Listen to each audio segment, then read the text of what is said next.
Cela fait à peu près 4 ans que les téléphones pliants sont arrivés sur le marché véritablement. Et cette fois-ci, ça devrait être le cas pour Google une bonne fois pour toutes. Je dis bien une bonne fois pour toutes, c'est normal, ça fait quand même depuis un an et demi, qu'on a des informations potentielles sur un téléphone pliant chez Google qui arrivent par-ci par-là et à chaque fois ça change. Bonjour à tous et bienvenue dans cette nouvelle vidéo, c'est Hugo sur la chaîne Gigatop. Allez, c'est parti!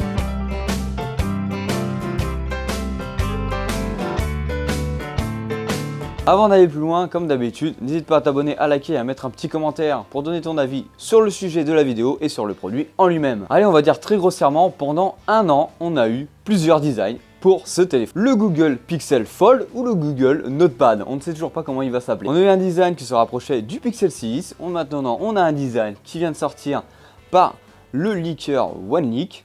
Donc c'est des aperçus 3D qu'on a du téléphone, ce n'est pas 100% sûr que ce soit le design officiel de celui-ci, mais cette fois-ci ça ressemble énormément au Pixel 7. Et cette personne est tellement gentille qu'il nous a procuré une vidéo en 360 du produit pour mieux admirer le téléphone. On peut voir que sur le design de celui-ci, il ressemble beaucoup à un Oppo Find N2 par exemple qui devrait sortir dans les mois à venir, en tout cas dans son format. Sur la partie photo, tu peux voir qu'il y a 3 capteurs plus un flash LED. On a un bloc photo qui ressemble quand même beaucoup à ce qu'on peut avoir sur un Google Pixel 7, mais cette fois-ci avec un rebord un petit peu beaucoup plus prononcé. On peut voir qu'on n'a pas de prise de jack 3.5 mm, ça c'est normal maintenant sur les téléphones haut de gamme en 2022 et 2023, ne vous inquiétez pas. Toute la partie casque audio, ça va venir avec l'USB Type-C qui va se charger de tout. On peut voir qu'on a plusieurs haut-parleurs qui seraient au rendez-vous. Selon le site qui diffuse les visuels, le terminal serait compatible avec un stylet, mais on peut apercevoir que sur le rendu vidéo de celle-ci, on n'a pas,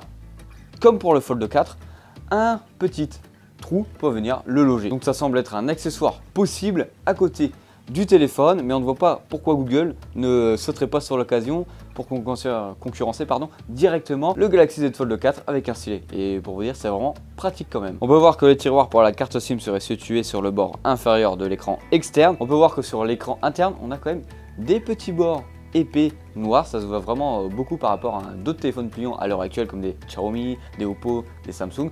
On a quand même un rebord pour venir y loger la caméra, mais on a un rebord tout au long. Ça fait un petit peu penser, moins grossièrement, à la Surface Duo de Microsoft. Alors au niveau de sa fiche technique, j'en ai déjà parlé dans quelques vidéos auparavant où je parlais un petit peu plus du téléphone au fil de l'année.